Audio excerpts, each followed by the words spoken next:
Well, good Friday morning, and we appreciate you spending time with us as we have another wonderful webinar on working toward preferred narratives. Our webinar speaker this morning is Dr. David Anderson Hooker. He is the founder and principal narrator for Counter Stories Consulting LLC. Counter Stories engages as a conversation and visioning partner with international, national, and local civic and religious organizations. Dr. Hooker is the former Assistant Attorney General for the state of Georgia. He is the author of the Little Book on Transformative Community Conversations, and he has also co-written several chapters on and articles considering the mechanics and the results of multi-generational trauma, identity narratives, and restorative justice. He's a graduate of Morehouse College, Washington University, and St. Louis, the University of Massachusetts at Amherst, the Emory University School of Law, the Candler School of Theology at Emory University, and the University of Tilburg in the Netherlands. Dr. Hooker is also an ordained minister in the United Church of Christ. We welcome him back to the Synod of the Northeast to share with us again this morning. Thank you, Dr. David Anderson Hooker. Thank you all. Thank you for having me. Thank you for organizing your Friday to be part of this conversation. So Jenny, we understand you'll have to jump off at some point early, but we're glad that you're able to be here even for the moments that you can. So thank you for being here. What we're going to do is talk about building a narrative of a preferred future. And I want to do that by going back over a little bit of what we talked about last time, just to make sure that we got the theory fresh in mind. And then we're going to spend a bit of time practicing, and we'll practice first with just a video clip, just a really brief video clip that I'll share and let you try to map that. And then I want you to start thinking about the Synod of the Northeast and how you might do some mapping in your context, right? Yeah, so that's a good way. That's a way that we'll begin. Does anybody, actually, let me just start with this before I launch in. For those of you who were here last time, do you have any lingering questions, comments, concerns that you bring back to this session that you want to make sure we touch on?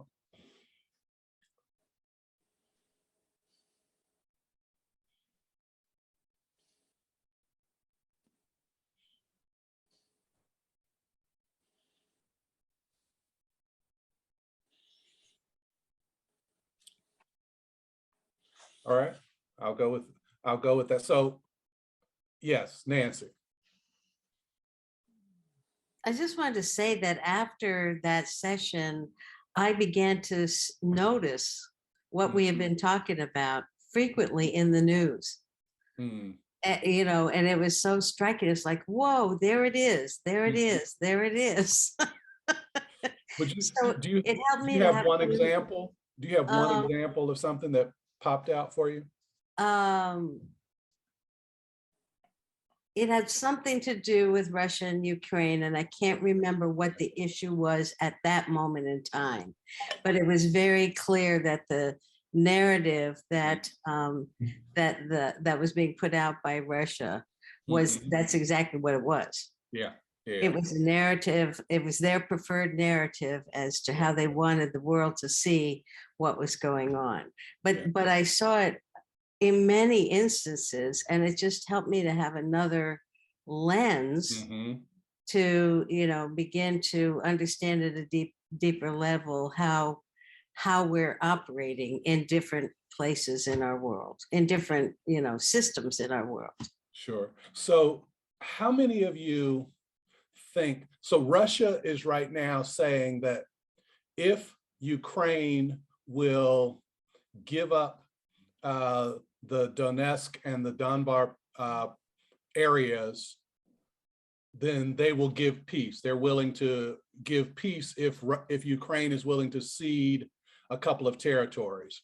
Ellen, I'm coming. I think you had your hand up, right? So I'm coming to that. How many of you think that that is an unjust or unfair trade, territory for peace?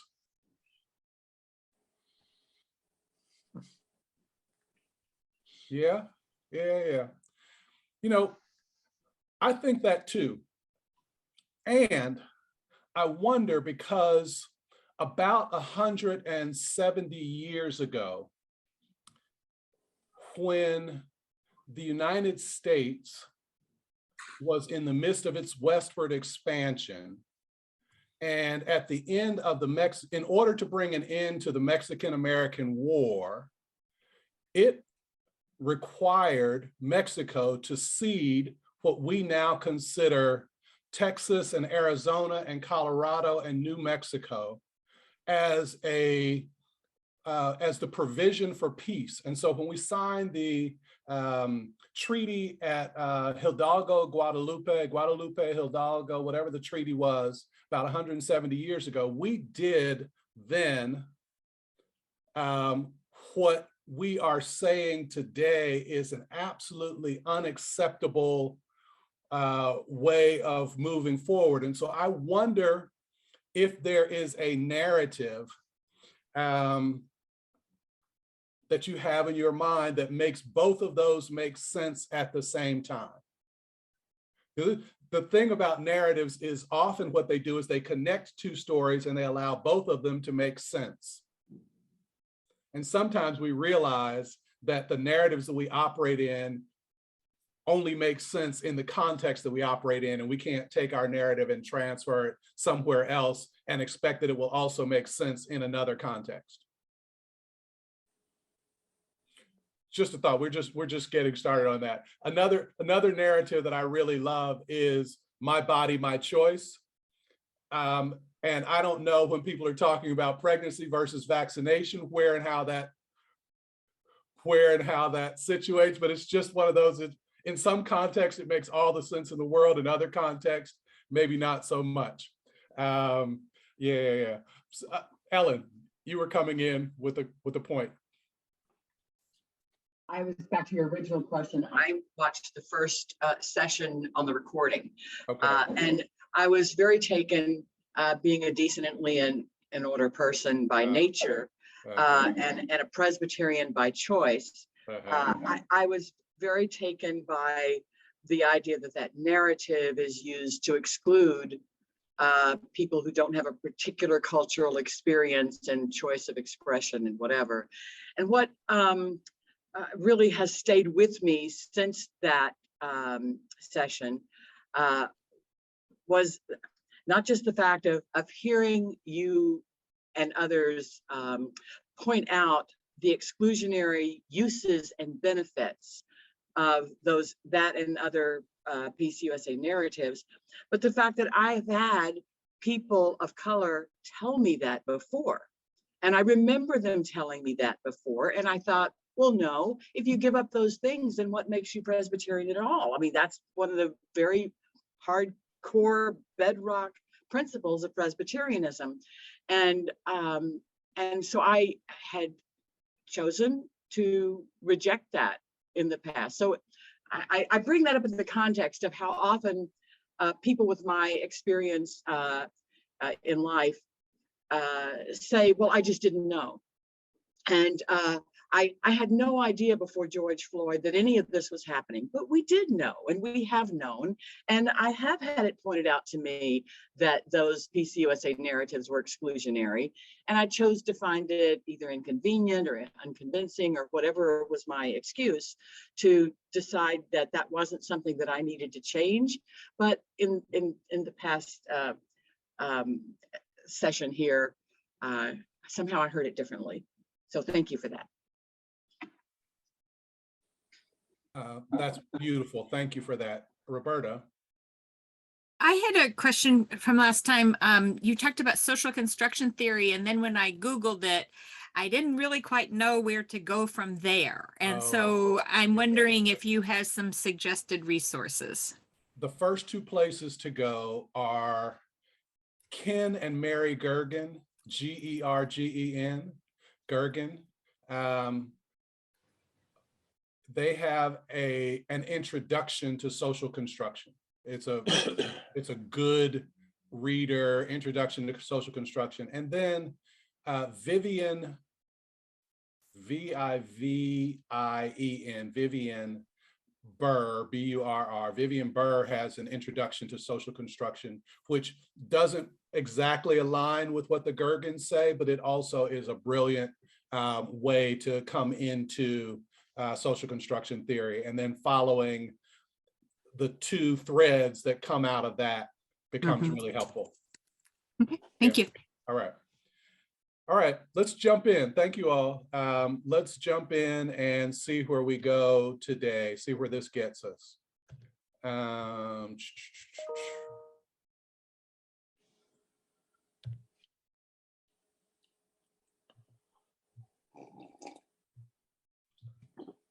Where are we? Let's get to the beginning. If we get to a beginning. Yeah. All right. So we're starting again. This is part 2. And just quick agenda. Want to do a quick review of some of the concepts that we introduced in part 1. And I want to add 2 more really important points. I think they were brought up by the notion of the preferred narrative, or the narrative that Russia is trying to cast in relationship to Ukraine, but also what Ellen was inviting, having heard a particular narrative or understanding it differently, like noticing these ideas of power, where power is embedded in narrative, and position call. I want to talk about position call because it's going to make a difference for how you structure narratives going forward. You know, we'll do a little bit to redistinguish these notions of master and dominant narratives and preferred narratives. And then the steps for building a preferred narrative of a shared future. And we want to get to the idea of practicing mapping, reverse mapping, and choosing.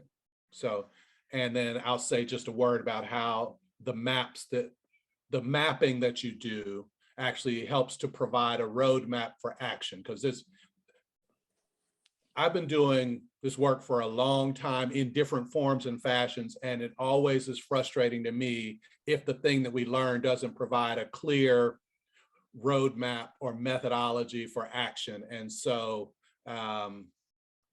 you know, I want to make sure that we see how you're mapping and identifying a preferred future can also produce a roadmap for action, right? So,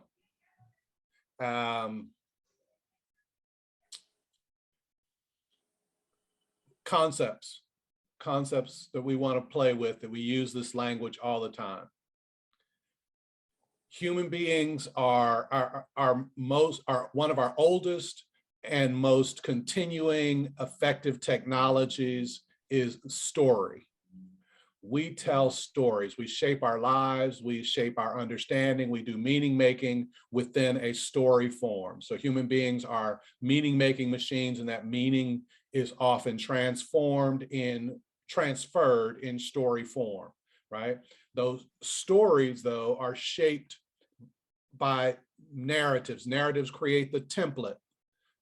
They create the shape, the expectations of the trajectory of a story. They identify the types of characters, the types of actors, the context in which those stories make sense, right? And so we tell stories which are shaped by narratives, but those narratives then, in order to have any sense making for us, they occupy what we call our narrative habitus, which is to say, we each have a shelf of stories that are available to us. We have a shelf of narratives that are available to us. And if a narrative or a story, particularly if a story that someone else is telling is formed inside of a narrative that is not within our library of narratives. Our narrative habitus is our library of narratives. And if a story is told that doesn't exist within any of those narratives, then we can't make sense of it.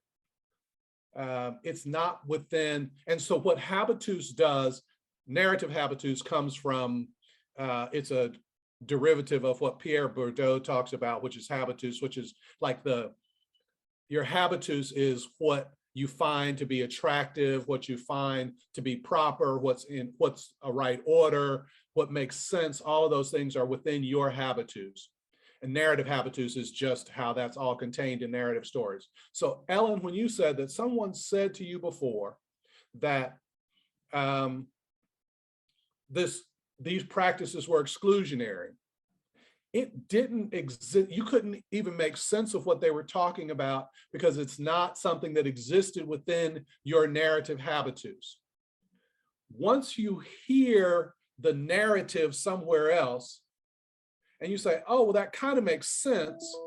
Now that I have that narrative, which is now within my narrative habitus, then when somebody tells me a story shaped inside of this newly expanded narrative habitus, it's like, oh, I can get that. So if systemic racism, if structural racism, if historical trauma aren't part of your narrative habitus, then people telling stories based on those, it's hard for you to understand them. It's hard for you to make any sense of them. So that's the impact of the narrative habitus.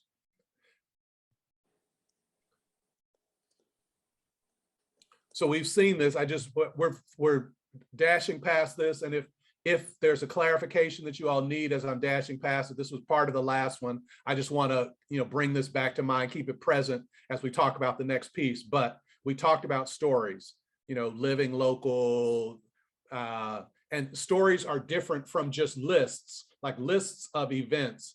When history is told as just a series of dates, it is hard to make sense of 1963, this happened, 1965, this happened, 1968, that happened. But if you tell it as a story and you put the story inside of a narrative arc, so this is the arc of struggle for participation in full participation of citizenship, then all of the different stories that are part of the civil rights struggle, part of the gender rights struggle, part of the LGBTQ rights struggle, they now make sense inside of a narrative of struggle where otherwise they were just dates and places and times. But the narrative shapes what it's supposed to, like the shape of the arc of the stories that are being told exists within the narrative. And narratives then connect multiple stories. So there are multiple stories. Ruby Bridges and the Greensboro Four are both student narratives, but they're connected, or they're student stories, but they're connected by a narrative of struggle for inclusion, right? So we kind of got it. And we know some of these because they're diffused through our existence. We know what it means to cry wolf.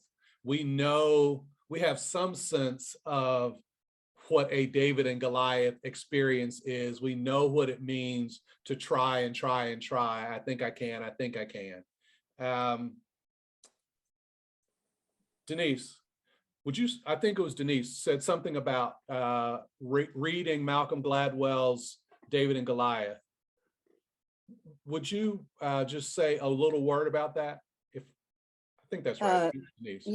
Yes. I was really quite amazed about the fact that we, or the Davids, have many assets that the Goliaths are unaware of. And when we are in command of these, we can very well prevail and have our wishes take over the Goliaths. And then we're always overestimating the abilities and strengths of the Goliaths. And there were several other very fine examples, like the research scientist and doctor who continued to do extraordinary things to fight leukemia in children. people would say, oh, you're really harming and hurting these children. But had they not prevailed and done very extraordinary things, combining drugs, which were never considered to be put together again because they were deadly. Well, this is a deadly disease. Mhm. And yet their work now saves the lives of many. Yeah. So I mean, all of that changed my attitude about, it's not, I am one of those people who persist when others would stop. Nothing wrong with that is what I got out. So thank you. Perfect. So one of the things that Malcolm Gladwell does is he highlights a aspect of the David and Goliath narrative where people create expectations. Once we have placed you inside of a narrative where it's a small one going up against insurmountable odds, we have expectations and we expect certain limitations. And so just casting yourself into that kind of a framing often limits what you imagine to be possible. So we'll talk a little bit more about that in terms of the power inside of narrative and the position call that you're placed in inside of the narrative, right? So we'll get to that in just a second. One of the things that we said we wanted to do was to notice the difference in order to begin to discover what our narratives are, because narratives are usually running in unconscious ways. They are the background programs. We see the front of the program on our computer, on all our different apps, but there's a background stuff that's always operating, the operating system. Our narratives are kind of like those operating systems, like they organize our observations, they organize our meaning-making strategies, they organize what we think is possible in any given moment. And so when we make an observation that is surprising or disappointing or frustrating, what we should notice is, or ask ourselves, is what's the narrative running in my head that would cause me to think that the way that it is isn't the way that it should be, right? Like I'm surprised because it's this way. I'll give you a quick example. A long time ago when I was still practicing law, I went into a McDonald's right across the street from the courthouse early in the morning, as was my practice, and I would ask for 2 cherry pies. And it was at the time they were 2 cherry pies for $1. And the woman who was working behind the counter placed a cherry pie in the bag. She folded the bag very nicely. She handed it to me and she said, "Have a nice day." And I know that I had ordered 2 cherry pies. And so I just looked in the bag. Maybe she just forgotten. So I said, I ordered 2 cherry pies. And so she went back. When she got the second cherry pie, she grabbed it so much, she squeezed it so much that she crushed it so the top of the box popped open. She threw it down into the bottom of the bag. She crumpled the bag. So where the bag was open before or folded nicely, she now crumpled it. She slid it across the counter instead of handing it to me. And she said, "Have a nice day, sir." And I was surprised. I was like, huh, that's curious. I ordered 2 cherry pies. I certainly didn't pay for an extra serving of disrespect. So I'm wondering, like, what just happened? And this is the thing, being a good Christian person that I try to be on a regular basis, I would never walk out of the store with something that I didn't pay for, right? So since I hadn't paid for the disrespect, I should give that back so that I'm not walking out of the store with it. That's at least how I constructed it in my mind. I hadn't paid for it. I don't need it. But I had to ask myself, and I asked my younger sister who also works, I was explaining the story later on. And my younger sister said, "What would make you think that somebody who's standing on their feet for less than a livable wage on a regular basis, dealing with all of these people, particularly people like you, coming in being so superior in your suit with your briefcase, what would make you think that they should respect you when they're treating you like that? What's the narrative running in your head that would cause you to be surprised by that kind of a transaction? You should be surprised every day when they are nice." huh, I have a narrative in my head that says it should be this way. I'm surprised when it's not, but you know, if I come to think of it, they're having a day and certainly not making the kind of money that's going to make their day much better. So anyway, when you are surprised, when you're frustrated, when you are disappointed with your children, with your grandchildren, with your partner, with your spouse, when you're surprised, ask yourself, what's the narrative that I have running in my head that makes me think that it should be any different than it is? That's a good place to point to for yourself, right? So we've got these narratives that are running in our head, and then some of those narratives are embedded in culture as master narratives. And so they tell them over and over again. They're in our myths, they're in our movies, they're in our scriptures, they're in the signs and symbols and children's stories. They're embedded in our architecture. Master narratives are just everywhere. And what makes it a master narrative is it is so deeply embedded in culture. So there are some scriptural narratives, in fact, like David and Goliath, so that people who aren't part of the, you know, Judeo-Christian Islamic traditions that read these stories, that would have access to the stories, people still understand the David and Goliath setup.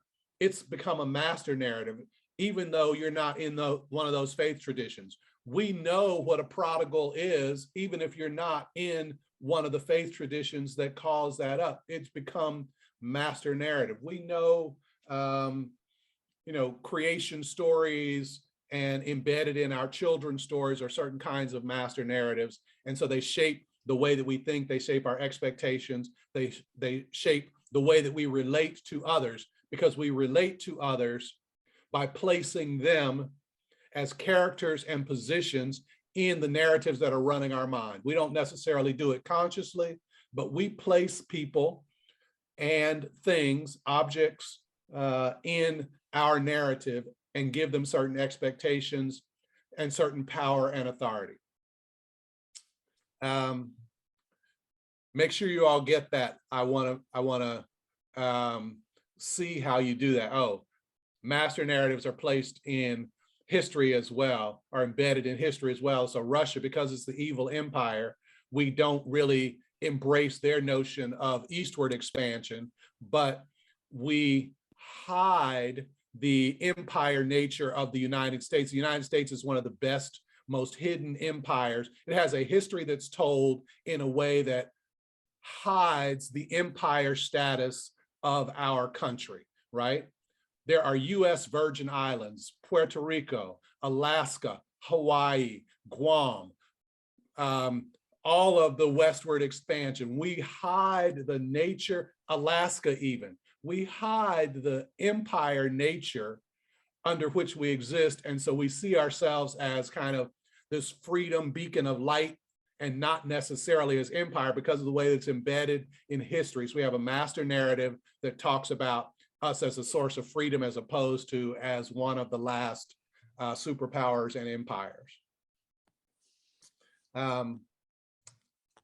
So before I dash to the next piece of the learning, I just want to make sure that, so that's all kind of review from where we've been. I want to stop for a second to see if there are any questions, clarifications, comments, concerns about where we are before I add these two new concepts in.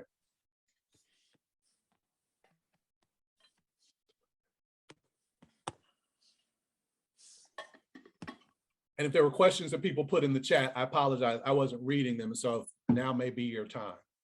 We've got two hands. I saw Nancy and Roberta. Okay, you saw Nancy and Roberta? Uh-huh. Okay, Nancy. As you were just talking, I was thinking how over the last number of years on the news, so much people have been saying this is not the America we know. And yet there are, for so many Americans, this is the America they have always known. It's just that there's a group of us, mainly white people, who are saying this is not the America we know, because our master narrative is totally different. Right, right.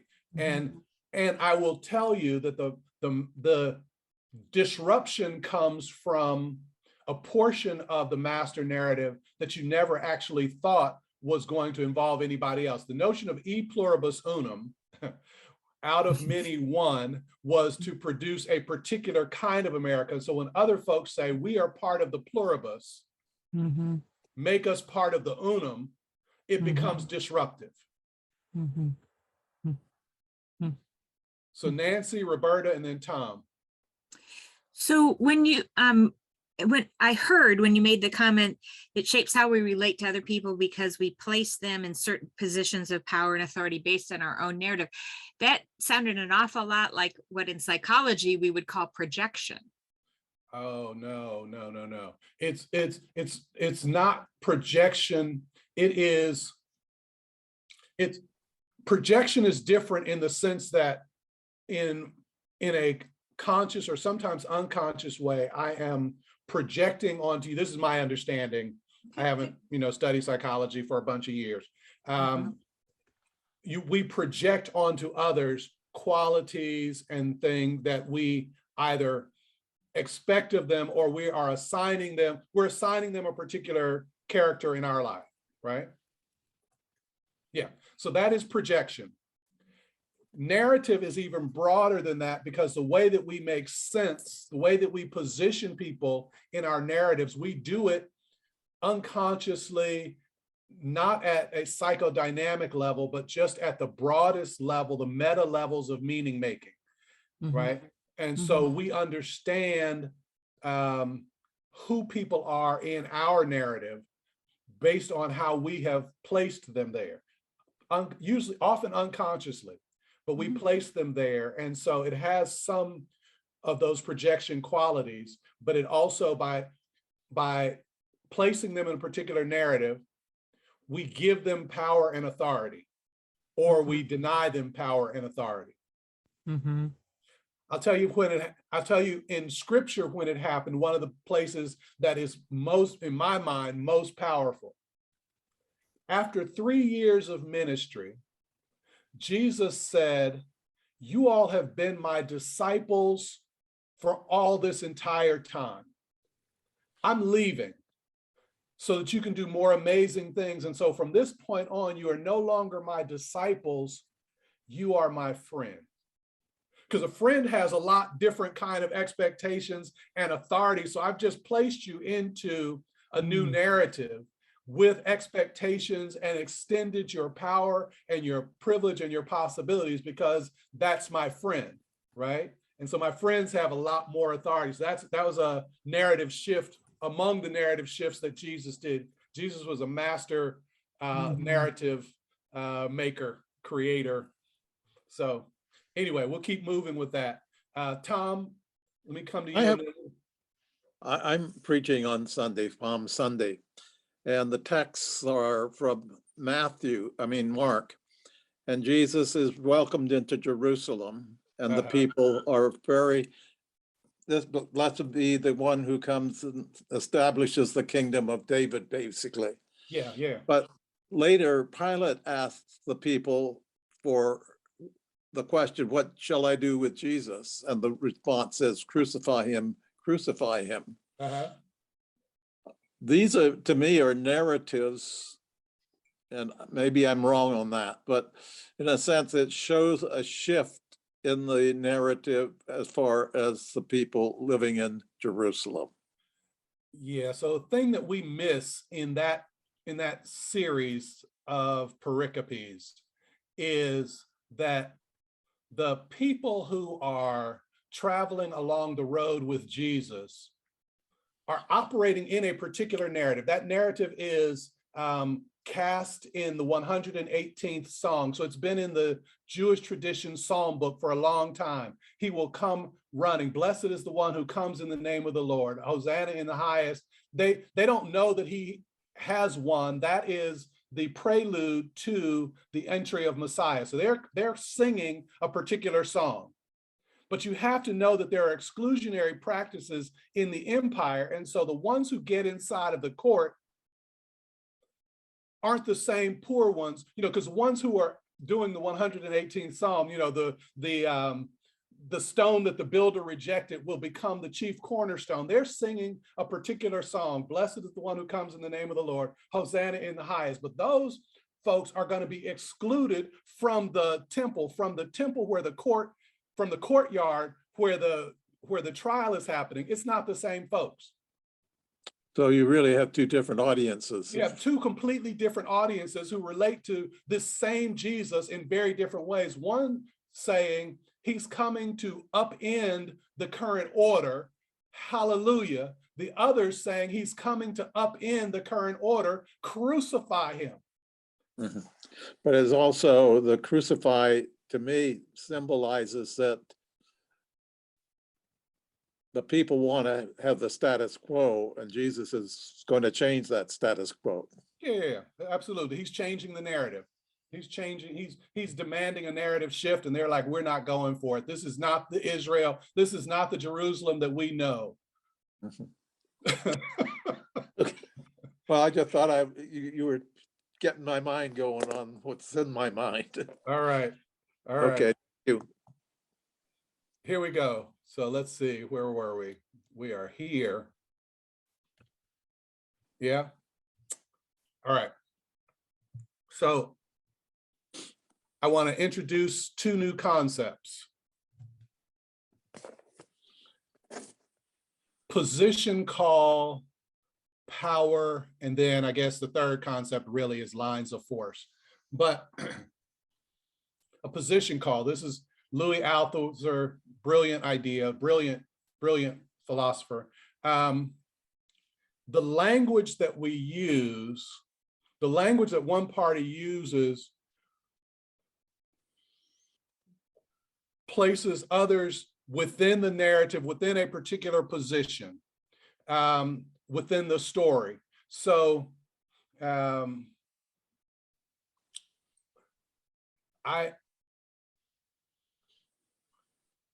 sometimes when I'm acting in a particularly disruptive way, I have a few friends who will say to me quietly, Reverend, what are you doing?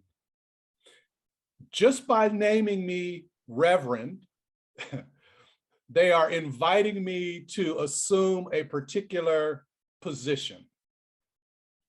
You may hear this, and so then from that position, there are expectations that are created of me. When I'm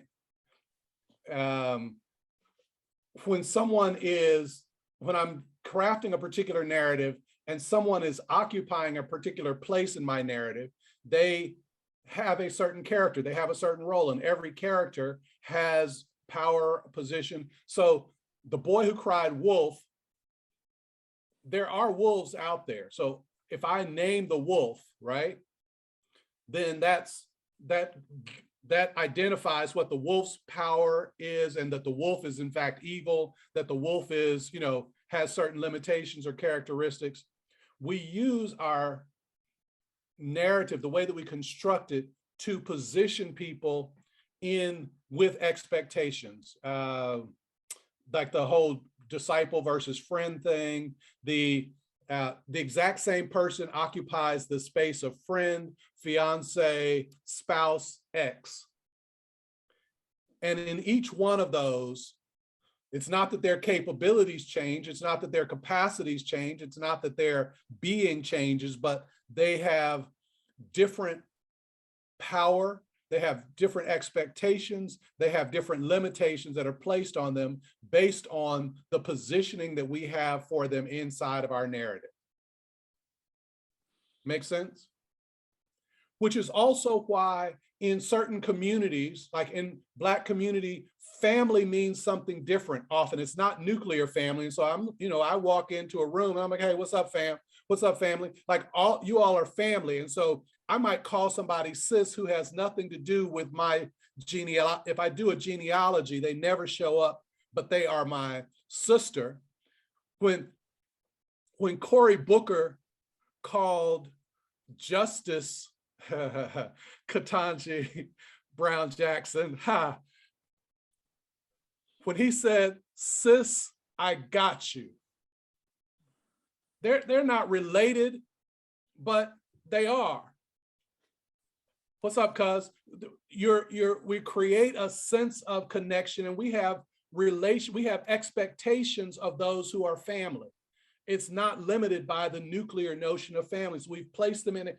The narrative of family in many communities, Black and brown, Asian communities, is often very different from the notion of the nuclear family with the individuals that branch out and do their own things and pull themselves up by their bootstraps. It's a very different understanding. You can even tell because it's embedded, the narrative of individualism is embedded into how we understand our economy, because one of the hallmarks of a failing economy is that you have multiple generations of family living together.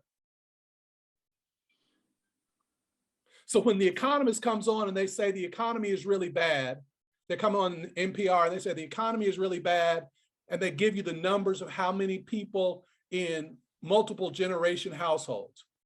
I didn't know that that meant that all of my life growing up, I have lived in what is reflective of a failing economy. We always have grandparents and parents and children and grandchildren in the same house. That's just the way we roll.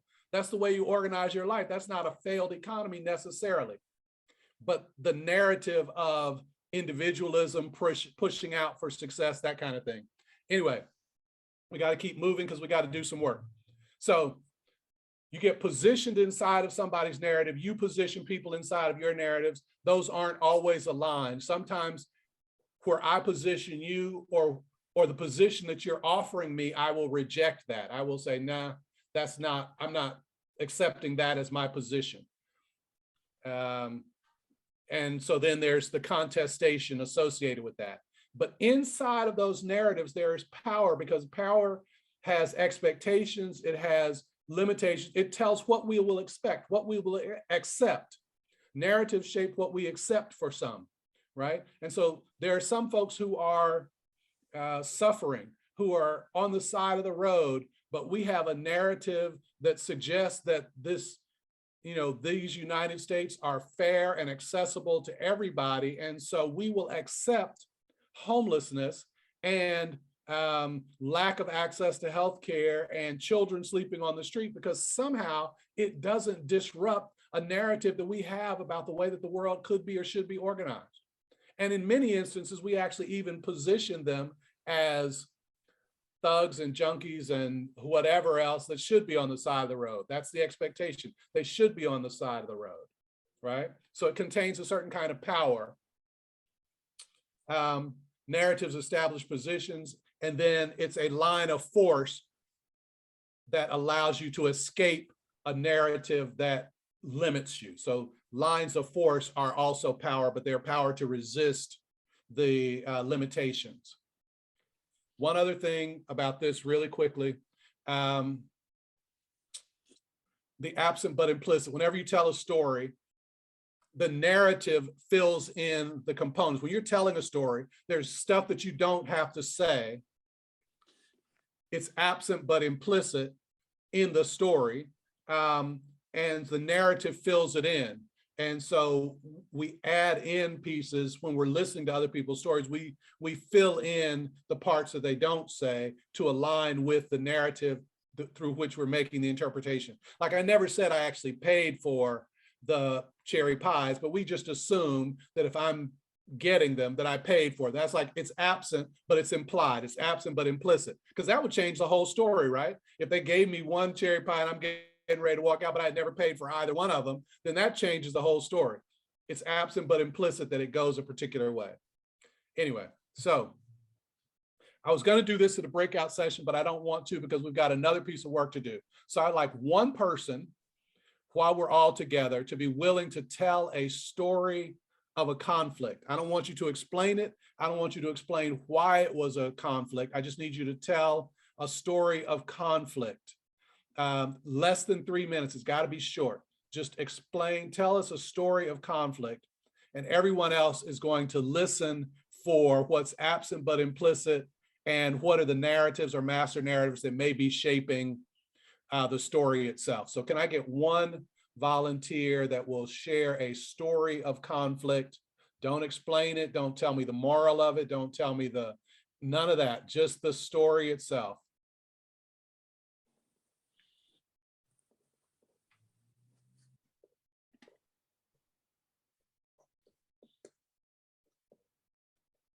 I could do that. Great. Thank you, Michael. Some years ago, I got a phone call from one of the churches that rent space in our Presbyterian church building. And I was told that the church sexton had disrespected the pastor and gotten into an argument with him. I took notes on all the relevant facts. Then I called the sexton. The sexton, interestingly, agreed with almost all of the facts.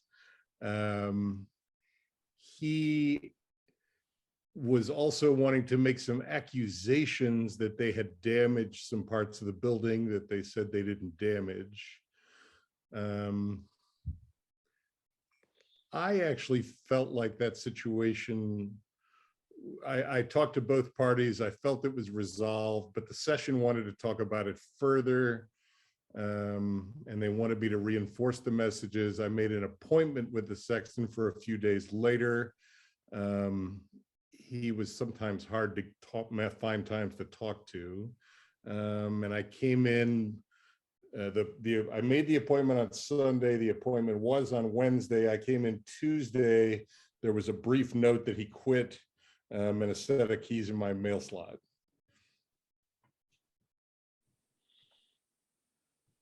And I was never able to talk to him again. Perfect. That's good. That's helpful. What are some pieces of information that, as you hear the recitation of that story, that Michael didn't actually say, but that you have filled in to make sense of that story? What is absent but implicit in the story that he told?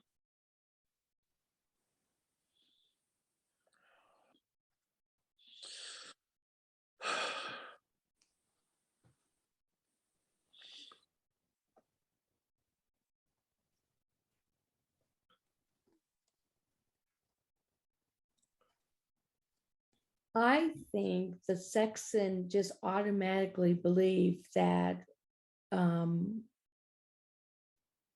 people would assume that he had wronged the pastor. Got it. What is it that you think that you know about the sexton based on his characterization as sexton? I immediately thought of a sexton that was a problem, is a problem right now at church. Doesn't do his job and then complains constantly. And that kind of colored into the story. So what is a sexton? Let me just do that. What is a sexton? A janitor. Elena says the sexton is not a janitor. Not a janitor? What's a sexton, Elena? To me, sexton is a church employee who has responsibility for the management and well-being of the interior of the church. So I just want you to custodian. Custodian is another name for what we have in past history called a janitor, and that was changed by the Department of Labor and union workers. So the change of the name, does it change any expectations that you have about them? Does it change any authority? Because when you describe a church employee who has authority for the control and responsibility for the management of the property, in many context, somebody would call that a trustee. Oh, Yeah, I was thinking more of a property manager, A You property know, manager. yeah. like implied, which implies authority that a janitor or a custodian does not have. And so this is interesting because that's exactly what happens when you tell a story, is by naming a person, by giving them a position. The naming, the languaging establishes a position for them, which establishes both the expectations that you have of them and the limits of their authority. And so if a sexton or a janitor or a custodian offended a pastor, that's very different from if a trustee of our property or the property manager offended the pastor. There's a different heightened hierarchy and understanding of the nature of that interaction. And we've done it by the languaging and the position call so that you hear a particular story. Ellen. Part of what I think I understand to be my narrative habitus has to do with structure. And so I heard this in terms of the structural pieces of it, that if I remember correctly, the way it was told, that the sexton originally would have presumably believed with the pastor, with the teller of the story here, that the matter was resolved, that there was no disagreement about the facts particularly, the matter was resolved. And then there was a little surprise involved with it coming up again with what I took to be the session or the governing body of the church. And that from the sexton's point of view, as I interpreted it, it went from resolving this on a one-to-one relationship with the person in charge to this body of people who were less predictable, maybe had a less personal relationship with, and felt disempowered to be heard by that body, and felt it wasn't worth the battle to try.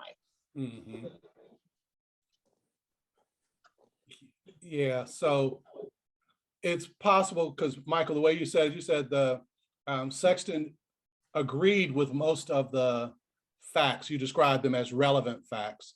You decided in your hearing which facts mattered, which observations somebody else made. When we decide which ones are relevant, that's because that's a narrative. That's the way that we hear a story. And so our meaning making, our epistemology causes us to listen to certain things and to extend testimonial authority. We give value to somebody's representation as a heightened over someone else's. It's nice when they agree. And so the fact that the sexton agreed with the observations that the pastor made or that the representative of the other church made, they agree on the observations doesn't necessarily mean that they agree on the meaning making. Yeah. We can both see the exact same thing happening.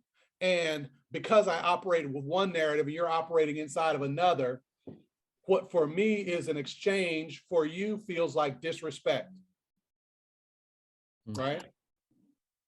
I felt like there was a piece in there where when he agreed with the facts, but then made the point that they had damaged the building, I heard the possibility of there being some tension about renting the space to people that in the janitor or the custodian or the sexton's perception were less than, and that they had not shown respect for the building. And therefore that in some way sanctioned his lessened respect for the pastor of that group. Perfect.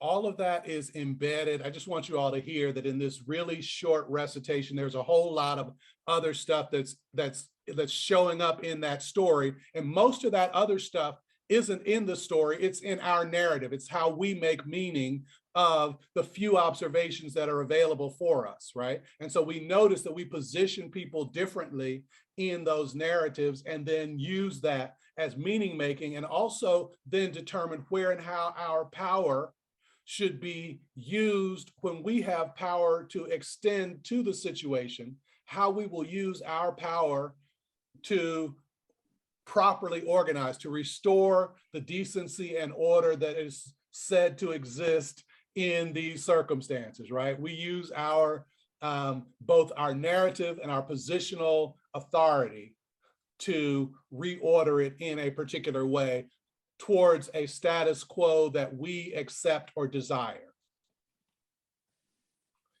Elena. Yeah, thanks. One question that has arisen in my mind is how long this pastor has been at the church, and what his role is. Is he an interim? Is he designated? What? So that because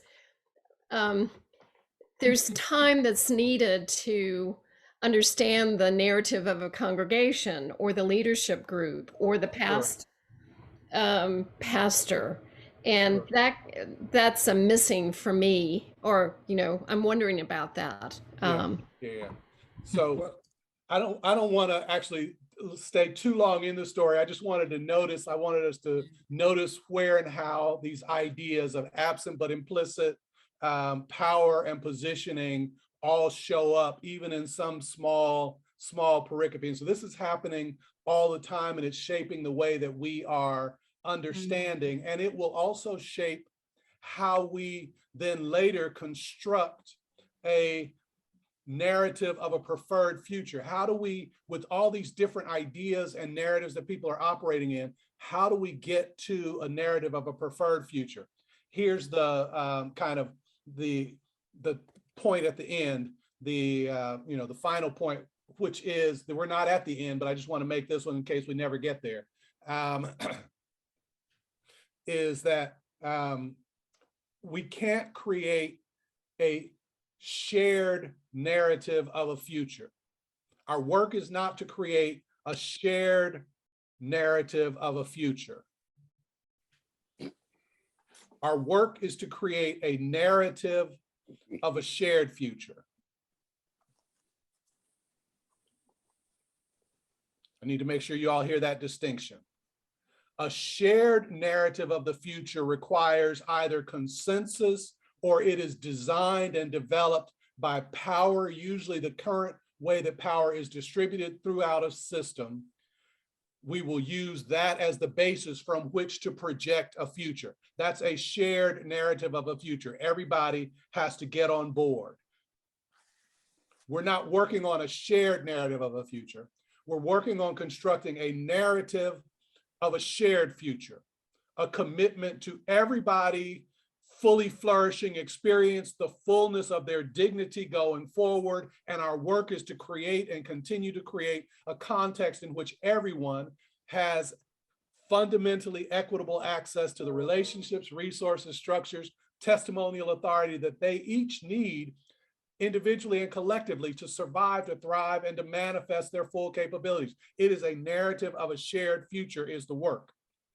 We almost always work on a shared narrative which maintains power. It keeps things decent in order. Robert's Rules of Order was designed for shared narratives to come forth, maintained with a military precision. I know that some of you want to be soldiers in the army of God, all of that, but a future for full flourishing can't be done with military precision. Just a thought. Tom, I'm going to give you this and then we're going to move. Well, just a quick, a narrative has power. And some narratives are exclusive of people. Yes. And those narratives are ones that are more destructive in nature than positively creating. Yes.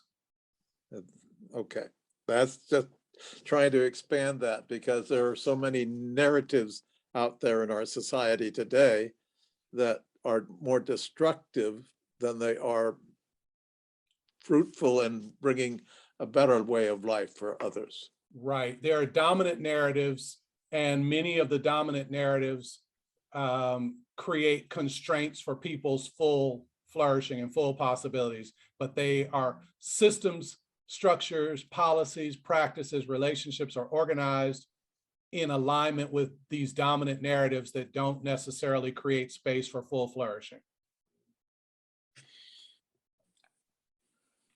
So let's get to one other piece of this. I do want to get to this one other piece because I think we have enough time to play. I want to make sure we have enough time to play on this one other part.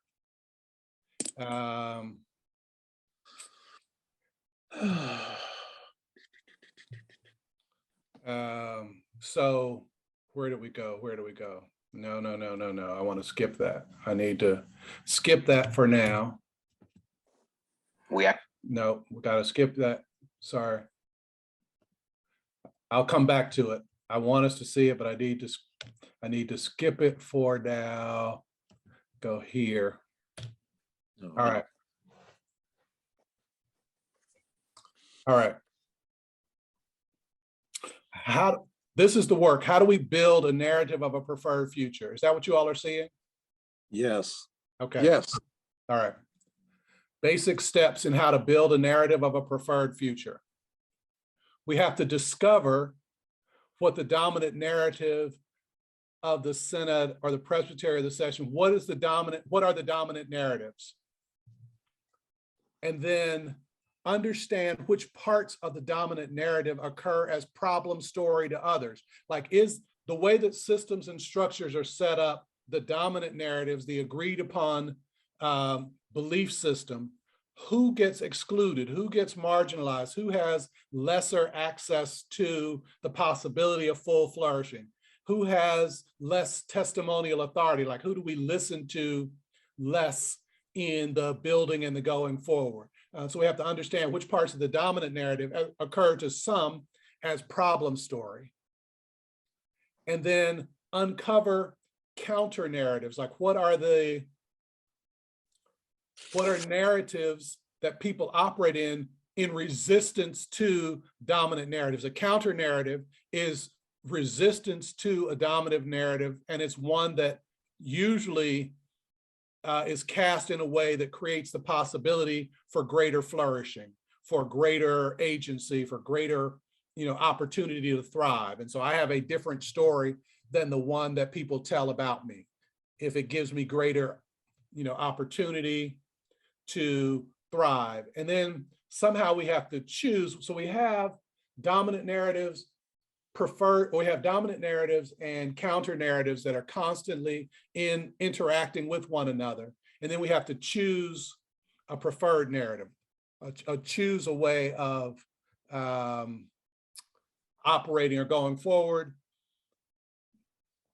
And it's not necessarily like just we choose this narrative or that one. We have to not just choose, but we have to construct a broader, more collaborative narrative of a preferred future that allows for the fullest possible flourishing, and then build an action plan based on relationships, resources, structures, the change in relationships, resources, structures, and testimonial authority to go forward.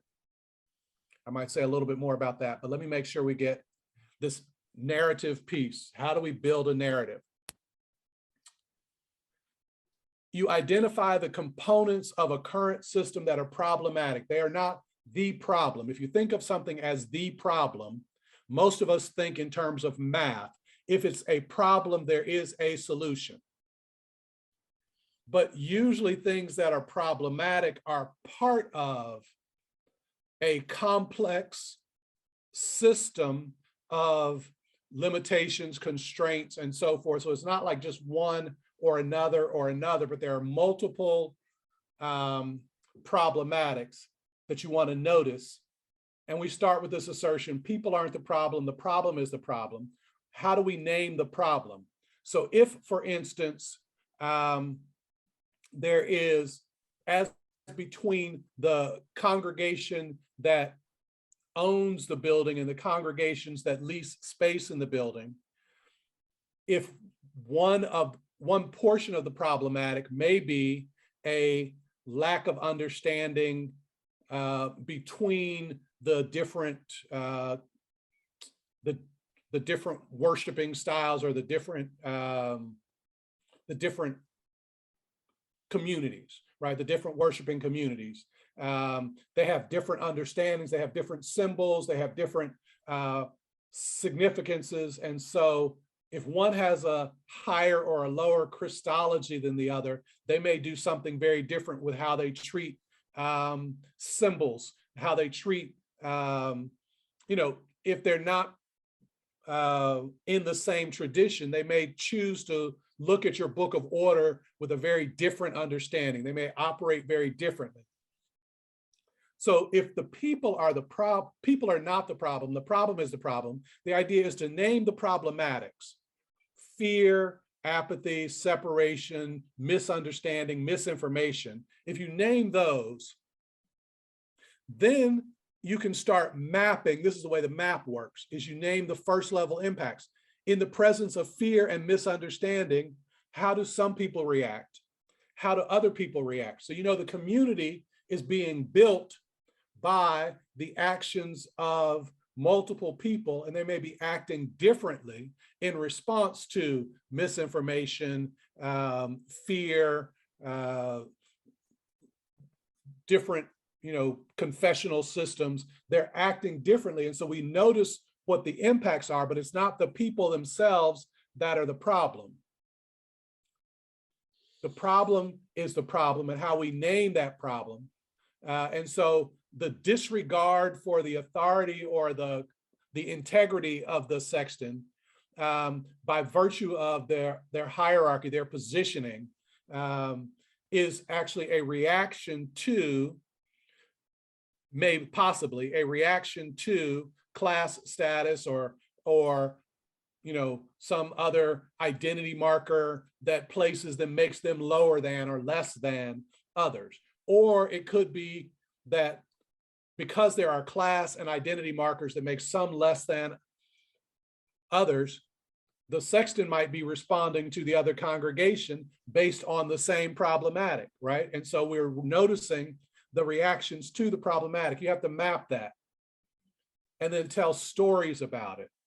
And then notice what the first level impacts are and the second level impacts. If I tell a story about a sexton who quit because these people ganged up on me after I was trying to protect their building, protect their property, I was operating in my integrity, what impact will that have when that sexton tells that story at home to their children and to their friends, how those folks relate to this congregation, the people in the congregation? And so you're mapping second and third level impacts. It's never that something happens and you're done with it. It has multiple impacts. So you're mapping, and then you share stories about it. You tell stories. What happens? What have I done in the presence of fear? What is it that misinformation causes me to say or not say, do or not do? And we tell stories and we share those impacts. And then we do it on the other side. And we identify, in the presence of fear, misinformation, misunderstanding, what are some things that happen that aren't predicted by that aren't controlled by fear or misunderstanding? How is somebody acting? So when Michael goes to the representatives of the other congregation to sit with them and, break bread and come to know them better, it's like, even in the space of fear and different creeds and different hierarchies, somebody acts in a way that's different from what will be projected by that. And so then we ask, what makes that possible? Well, a commitment to grace, a commitment to relationality. So in the same space where there is hierarchy and fear and misinformation, there are some who are operating with a commitment to grace and relationality over creed. And so both of those are present. And you flesh out both of those narratives, and then you choose between them. You have to say, if we were to be a community that was could be known by class and hierarchy and separation and commitment to creed, or a community that was known by commitment to relationality, relationality over creed, and undoing hierarchies and creating spaces for grace, do we have a preference as to how we would want to be known? You make a choice. And then if that's how we want to be known, because the thing is, our narratives shape our habits. And so then we have to ask what relationships, resources, structures, testimonial authority would have to change in order for this other way of being to be our habit, to become the dominant narrative, to be the narrative that invades our space, so that if someone comes in, that's how they experience us. So you always do the choice, and then you figure out what has to shift. Cultures are maintained by relationships, resources, structures, testimonial authority. I cannot believe we are running out of time. I do want to have some questions, but I want to have space for questions and answers. And we're supposed to stop at noon, is that right? Yeah. That's correct. Okay. I'm going to share 3 minutes of a 7-minute clip just so I can get a little bit of your practice on this, because I just need you to see what's happening here, and see how we can, see, just so you can start to see what mapping might look like, right? Oh, stop sharing, because I didn't share with maximizing, sharing sound, optimizing for video. Okay, here we go. Now we'll go it again. We'll do it again. All right. I'm not going to share the whole clip. I'm just going to share about 3 minutes of it with you, so then we can start practicing our mapping. All right. First 3 minutes. Mrs. Miller. Are you hearing you that? may have a problem. Yes, we can hear it. The reason you want to see me, principal's a big job. I just want to say, though, it's just till June. Excuse me? Whatever the problem is, Donald just has to make it till June. Then he's off into high school. Right. If Donald can graduate from St. Nicholas, he has a better chance of getting into a good high school. And that would mean an opportunity at college. I don't see anything at this time standing in the way of his graduating with his class. Well, that's all I care about. I doubt that. Try me. I am concerned about the relationship between Father Flynn and your son. You don't say concern. What do you mean concern? That it may not be right. Well, there's something wrong with everybody, and that soul got to be forgiven. I work right there. I am concerned, to be frank, that Father Flynn may have made advances on your son. May have made. I can't be certain. No evidence? No. Then maybe there's nothing to it.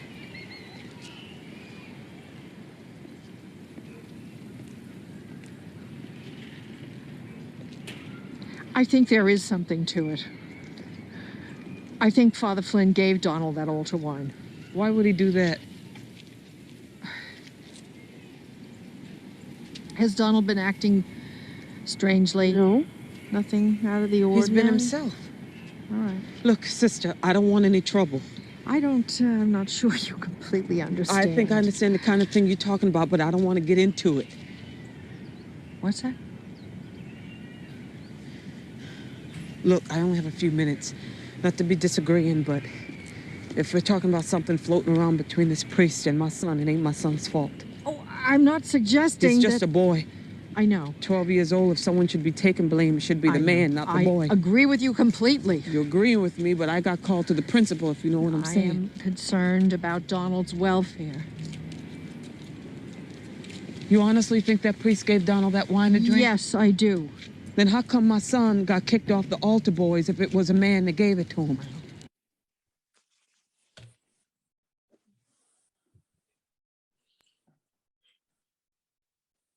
If you've never seen that, the entire piece, Meryl Streep is an amazing actress.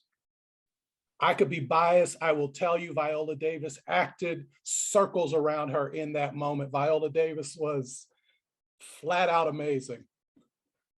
Anyway,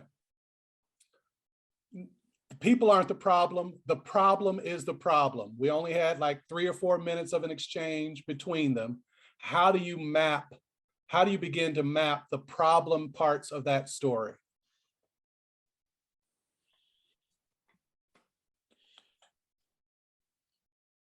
Where do you see problematic in it? I want to see the rest of the story. Do you know that movie? I do not. Yes, yes. Oh, there are people who know it. Okay, I don't know the movie. My church was used as an exterior set for that movie. Oh, okay. Yeah. So the name of the movie is Doubt. It was also on Yeah. Broadway. Oh, was it? Okay. So the movie is Doubt. Meryl Streep, Viola Davis, Philip Seymour Hoffman. Really amazing performances by all of them. I would encourage you to look at the whole thing. But from the snippet that you saw, what, if any, problematic was being named or identified, or could you name or identify? Yeah, Siobhan. So one problem is poor educational systems that limit who can go to school where and don't have good educational system. And then another problem is the power and authority of priests over the parish. Okay. So well, and I say inappropriate use of power, not even that power exists, but that is sexual power or power to control the other. So there's power that is inappropriately used, and some of the consequences of that power may include secrecy or sexual, innuendo, whatever that is. So that's part of the mapping. That's part of the mapping. So power, and then the school system, the inequitable school systems that require people to subject themselves to certain things. Ellen, what else is part of the problematic? Bringing it down to the personal, the power that's the immediate threat to the mother and her son are the power of the nun to expose all of this to the harm of the kid, but in the name of doing the right thing, in the name of pulling down the power structure, in the name of saying that the priest is not entitled to have absolute power and is not entitled to do whatever he wants. And she sees herself as the one who's pulling down that power. And the mother's saying, but you're doing it at my kid's expense and you cannot ask me to cooperate with that.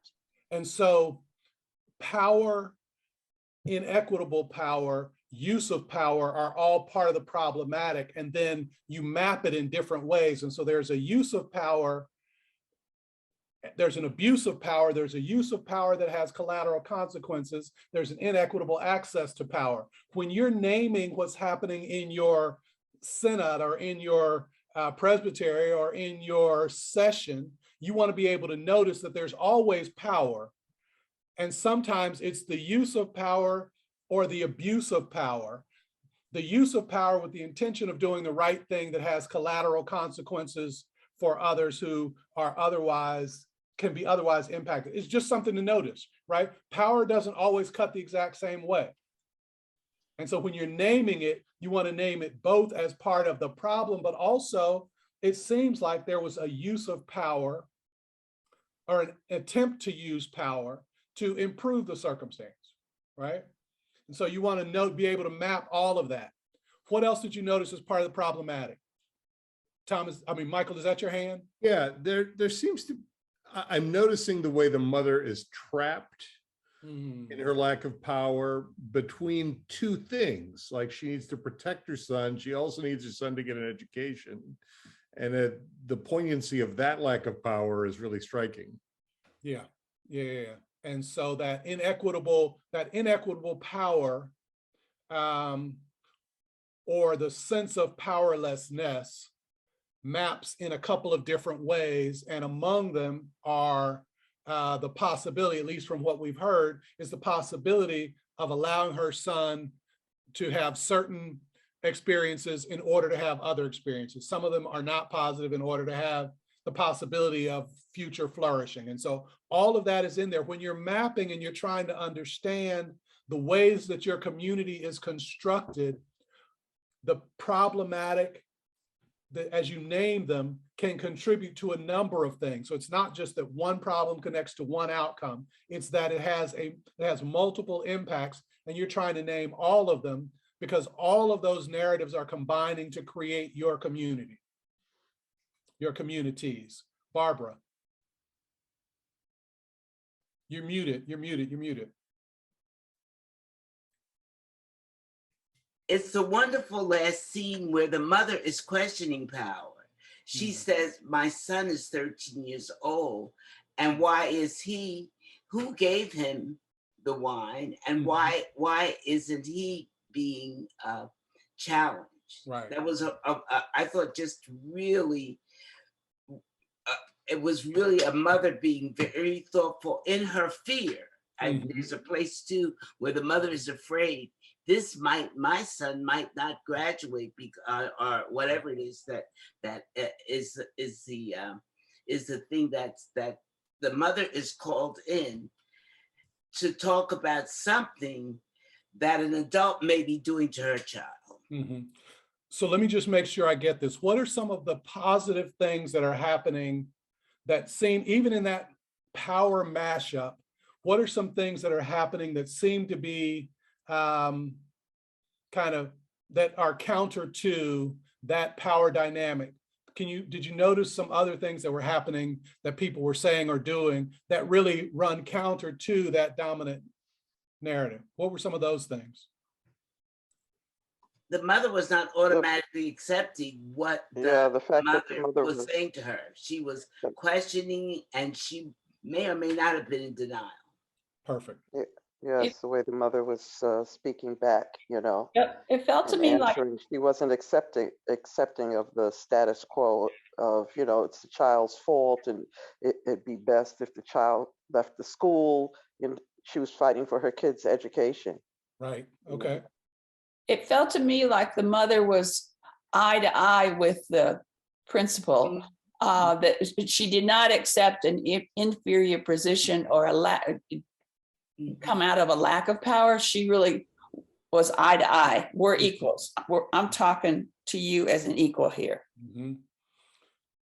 And the mother superior kept asserting her power. That was another thing. The mother would answer and she would say something, who I am. And, you know, so there was also that, the dynamic of who really has the power. Yeah. Jessica, were you and her ability to name in that eye-to-eye power the ways in which the nun's assumptions about what is most important might not be correct for the story of her family. That yes, the abuse that may or may not have happened, whether she believes that or not, may not be the ultimate evil in the situation for her kid. That like, yes, if it happened, that's horrible, but him not getting an education and getting to live a life after that might in fact be worse. And that clearly hasn't occurred to the nun at the beginning, that like there is another dynamic and a different story happening there that she didn't understand, and her ability to step up to it and say, no, you don't understand all the dynamics here or what's important for us necessarily. And so the sharing of, or the clarifying of priorities, the sharing of, clearing up potential misinformation, the heightened power, the rejection of a position call, the assertion of the mother to protect her son, protection. And in fact, some would say that the Mother Superior was trying to protect the son as part of her work. Yeah. And so using the power that she had, even if not the same as the power of the priest, trying to create relational power that could enhance or improve the situation. So all of that is part of the dynamic that's happening in this circumstance at the moment.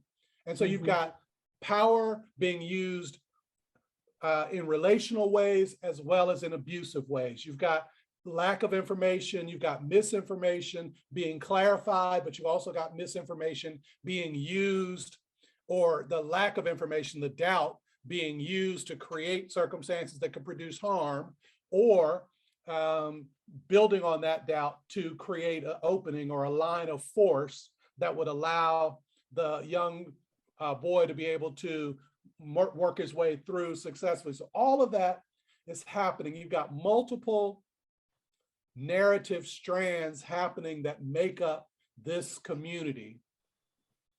And ultimately, you're going to have to be able to name those and then choose a preferred narrative. So what would be components, really quickly, what would be components of a preferred narrative that would direct the outcome of this situation? What might be components? Ellen, I know that's not why you had your hand up, but since it's up, I'm going to call on you first. It's a little bit related. It seems to be part of the preferred narrative has to recognize the fact that the mother's saying, I've been here before, and I know I'll be here again, and my child is not expendable for you to feel like you're improving your system, that we're just trying to survive in that system.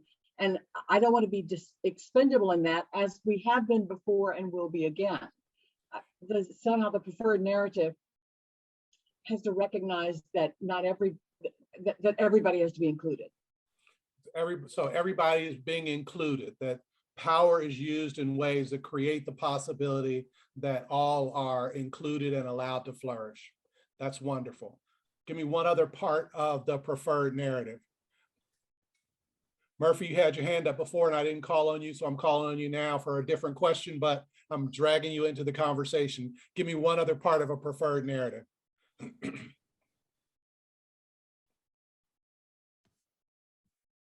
I don't have one at this time. Okay. All right. I'd like to suggest one. This is Elena, that that it's a preferred narrative of faith.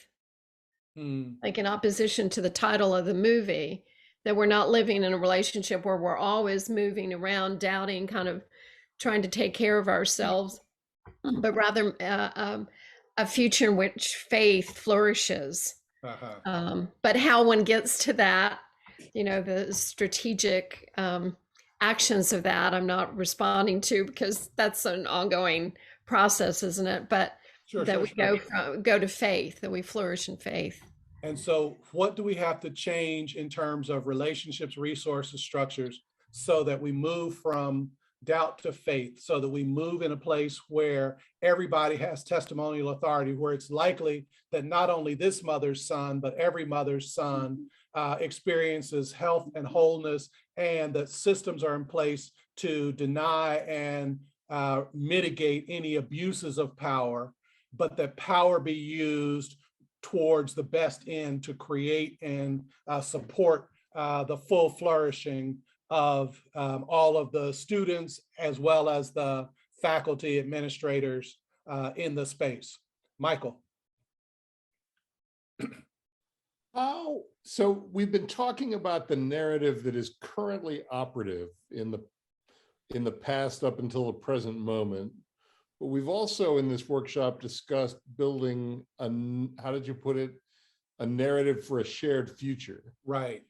Is it essential to be able to define the past to move into the future, or can we get bogged down in that and it's of secondary importance? It's only important to the extent that history is never history, right? Like history is always, it's how we have built our habits of being today. And so we don't have to know all the details of the history, but we at least have to know what narrative that history has produced that we're operating out of, because you never can break a habit. Our narratives, we respond habitually to the narratives that are running our head, and you can never break a habit. You can only replace a habit. You don't break out of a narrative without replacing it with another one. And so to the extent that we know what are the narratives that dominate and explain how we are interacting and producing this community, you want to know enough of that to be able to also know, because it's not just that the one narrative was in place, but both of those narratives, the abuse of power and the using relational power to advance the flourishing of our child, both of those are currently existing. We have to be able to name them and uncover them and then choose between them, and then actively think about how we reshape our relationships, resources, structure, and who has testimonial authority so that we can move to make the preferred narrative way of being faith over doubt, where everybody's fully flourishing, where all abuses of power are structurally mitigated or eliminated. How do we shift our relationships, resources, testimonial authority so that that becomes our habitual way of being? So that's the only reason you need to know what the dominant narratives of the past are, is because they've gotten us to this point. And we need to know where we are till we know where we're going. So Dr. Hooker, I'm wondering, we've had such a good conversation, and your book, the transformative book of community conferencing, I'm wondering about reading that book and having some conversations about that as we look at our context, and really saying, how do we use this, whether it's personally or whether in committees, in our presbyteries, within the Senate, in our relationships with one another, as we're looking at what it means to be witnesses of not only the body of Christ, but particularly the Presbyterian Church USA in the Northeast. How do we look at the narratives that are dominant and what we would hope that we can continue to reframe and shape in society? And I wonder about the reading of that book, your book, how it might lead us. And could you give us a little trailer, if I could ask that, and how we might go a little bit deeper in this conversation? And then I know we need to wrap up, but I want to be respectful of everyone's time. So the Little Book of Transformative Community Conferencing is designed to present all of these ideas concisely. The beauty of Little Book structure is that it's got to be less than 120 pages, and we use less than 50 references. So it's not it's not a lot of footnotes and things like that. It's enough of them so that you can follow a trail, but it's also a short book that's designed for folks who aren't in, big theory courses for that. I think it's a valuable book. Folks have found it useful, and it lays out how you do these pieces, like how you do this mapping more effectively and how you identify dominant and counter narratives and then begin to name a preferred narrative of the future. I think it would be well worth, a read. And so I would want to commend it to you, and I'd be glad to have a conversation with you all midway through and all the way through the end. And Elena, you are right. This is a full course. I'm actually developing an 8-week course for Trinity Wall Street on this subject, on this very subject. So, you are right. It takes a little while longer. I've been trying to squeeze it all into a couple of hours, but hopefully the introduction makes you all interested enough that you might go and pick it up and play with it a little bit. And when I was in seminary, and it's been quite some years since I graduated, we weren't being challenged by systems theory, and work like what you are doing and offering. And I think our congregational leaders, both pastors and elected leaders, would benefit from this engagement with a lot of heart, not just a head, but, some silence and praying and openness to say, we're trying to do the best that we can here, Lord, help, but connecting the head and the heart and the spirit in this very important, necessary work for transformation and a new future for the church. So I know we're coming right to the end of the time. And so I'll just say this is my last little remark, and it'll be, some will regard it as blasphemous as we approach Easter. As we approach Easter, the resurrection, a lot of people think that the central thesis of New Testament is John 3:16, God so loved the world that gave his only begotten son. I want to suggest to you that Jesus's primary ministry wasn't the acceptance of state-sponsored violence, but was the work that he did at table with those who would both bless him and those who would betray him. The symbol of Christianity should be at the table with an empty seat and an open plate and an open door, knowing that anybody who wants to come is welcome and there's always a place, and that we greet them in the same way that would be greeted at a Eucharist, which is when you walk through the door, everyone greets you and says, perhaps this one is Messiah. Jesus's entire work was about narrative transformation. He said, organize your lives, if you will, in the belief that the realm of God is already and not yet, that it is not the dominant narrative, but we can organize our lives in support of it. Thanks be to God. Amen, brother. Amen. Amen. Amen. Well, didn't our hearts burn? So good to be with you on this Friday. Join me in jazz hands and words of appreciation for Dr. Hooker and for his message to us today. We certainly do appreciate you. Know that we love to see how we might continue in conversation and dialogue. I do encourage you to begin reading the book, and we'll do some more talking about how we can continue this conversation. Blessings and peace. Have a wonderful Friday as we move toward Holy Week. Thanks be to God. Stay on, please. Thank you.